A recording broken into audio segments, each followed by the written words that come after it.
கர்த்தருடைய பரிசுத்த நாமத்திற்கு மகிமை உண்டாவதாக. ஆண்டவராகிய இயேசு கிறிஸ்து நாமத்திலே உங்களை நான் வாழ்த்துகிறேன். அதிகாலையிலே ஆண்டவர் சொல்லக்கூடிய ஆலோசனைகளை கேட்போம். லூக்கா எழுதின சுவிசேஷத்திலே நாம் வாசிக்கிறோம். 22ஆம் அதிகாரத்தில் 38வது வசனத்திலிருந்து 46வது வசனம் வாசிக்கிற பொழுது ஆண்டவர் அங்கே நமக்கு ஒரு பெரிய ஜெபிக்கிற காரியத்தை கற்றுக் கொடுக்கிறார். 22:40 நாம் வாசிக்கிறோம், நீங்கள் சோதனைக்கு உட்படாதபடி விழித்திருந்து ஜெபியுங்கள் என்று சொல்லி.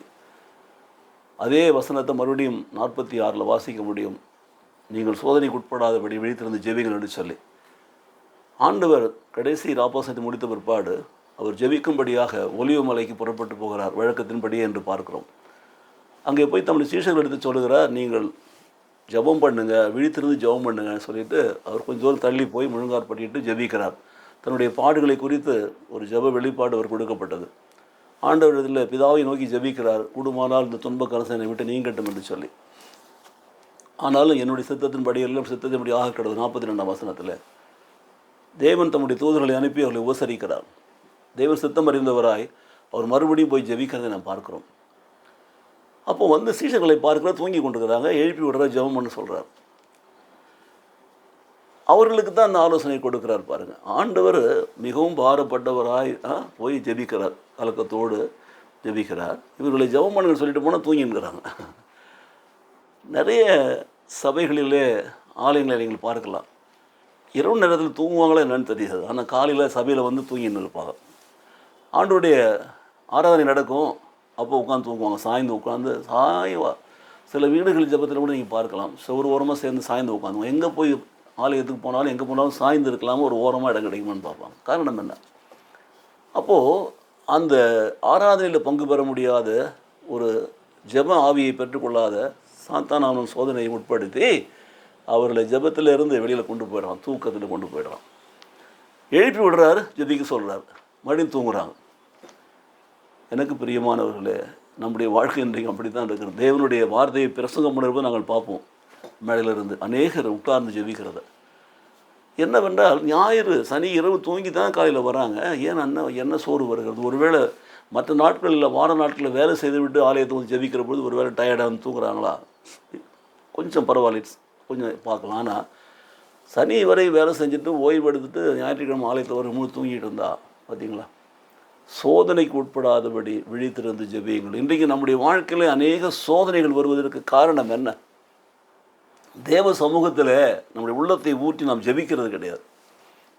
ஆனால் உள்ளத்தை ஊற்றி ஜெபிக்கிறத 1 சாமுவேல் புத்தகத்தில் வாசிக்கிறோம். ஆனால் பார்க்குறவங்க என்ன, குடித்து விரித்திருக்கிறாயே என்று கேட்குறாங்க. ஆனால் இன்றைய காலகட்டத்தில் தூங்குறவங்களை பார்த்து யாராவது கேட்குறாங்களா? கேட்குறதே கிடையாது. ரொம்ப பிடிச்சிட்டு வந்தால் கூட தான் தூக்கம் வரும் இல்லைங்களா? ஆனால் அப்படி அந்த அர்த்தத்தில் நான் சொல்லவே இல்லை. நம்முடைய ஈடுபாடு என்ன? What is our involvement in that prayer, in that praise and worship, in the message, God's message கேட்குற பொழுது தேவன் தானே பேசுகிறார். அப்போது அந்த நேரத்தில் தூங்குனா அதில் ஈடுபாடு என்ன சொன்னார்னு தெரியாமல். நிறைய பேரை நான் கேட்பேன், ஆலயத்துக்கு போனீங்களா, செய்தி கேட்டிங்களா, என்ன சொன்னார் இன்றைக்கு பிரசங்கியார்னு சொல்லி கேட்பேன். சொன்னார், நல்லா சொன்னார், என்ன சொன்னார்? அந்த நேரத்தில் பல காரியங்கள் ஈடுபடுற பிள்ளைகளை நீங்கள் பார்க்கலாம். அதனால தான் அவங்க நிறைய சோதனை வருகிறது பாருங்கள். ஏன் எனக்கு இந்த சோதனை வருதே தெரியலையே, எனக்கு ஏன் இப்படி பாடு வருது, எனக்கு ஏன் இவ்வளோ உபத்திரம் வருது? இதுதான் காரணம். தேவனை தேடுகிற நேரத்தில் சரியாக தேடாமல், தேவனை ஆராதிக்கிற வேளையில் சரியாக ஆராதிக்காமல், தேவனுடைய வார்த்தை பிரசங்கிக்கிற பொழுது கேட்காமல், நல்ல ஆலோசனைகளை கேட்காமல் நாம் பாடுகிற பொழுது நாம் சோதனைகளை சிக்கிக் கொள்ளுகிறோம். சோதனையிலிருந்து வெளிவர முடியாது, தவிக்கிறோம். சோதனையிலிருந்து கொண்டு வரக்கூடிய ஒரே ஒரு ஆயுதம் தேவனுடைய சமூகத்தில் ஜெபம், தேவனுடைய வார்த்தைகளை சொல்லி ஜெபிக்கிற ஜெபந்தான். எனக்கு பிரியமான சகோதர சகோதரிகளே, இன்றைக்கு இந்த காலை வேளையில் அதிகாலையில் ஆண்டவர் இயேசு உங்களுக்கு சொல்லுகிற ஆலோசனை அதுதான். நீங்களும் சோதனைக்கு உட்படாதபடி விழித்திருந்து ஜெபியுங்கள். சோதனைகளை சகிக்கிற பலனை கொடுப்பார். சோதனைகளை சகிக்கிற மனுஷன் பாக்கியவன் என்று வேதம் சொல்லுகிறது. நீங்கள் பாக்கியவனாய் பாக்கியவதியாய் மாறும். சோதனையை ஜெயிக்கிற பொழுது உங்கள் ஜெபத்தின் மூலமாக நீங்கள் ஜெயம் பெறுவீர்கள். கர்த்தர் உங்களை கொண்டு செய்ய நினைத்த காரியத்தை செய்வார். உங்கள் வாழ்க்கையிலே நீங்கள் ஜெபித்து விட்டு போகிற பொழுது செய்கிற காரியங்கள் எல்லாத்தையும் ஜெயம் பெறுவீர்கள். ஜெபம் ஜெயம் என்று நாம் சொல்லுவோம். ஜெபிக்க தெரியாதவன் வாழ தெரியாதவன். ஜெபம் இல்லை என்று சொன்னால் நீரிலிருந்து எடுத்து போட வெளியில் எடுத்து தரையில் எடுத்து போடப்பட்ட மீனை போல துள்ளி குதிச்சுருக்க வேண்டியதான். சீக்கிரத்தில் நம்முடைய காரியங்கள் முடிகிற மாதிரி. ஏனென்று சொன்னால் ஜெபம் மாத்திரமே it gives us life, it gives us breath. We live because of prayer.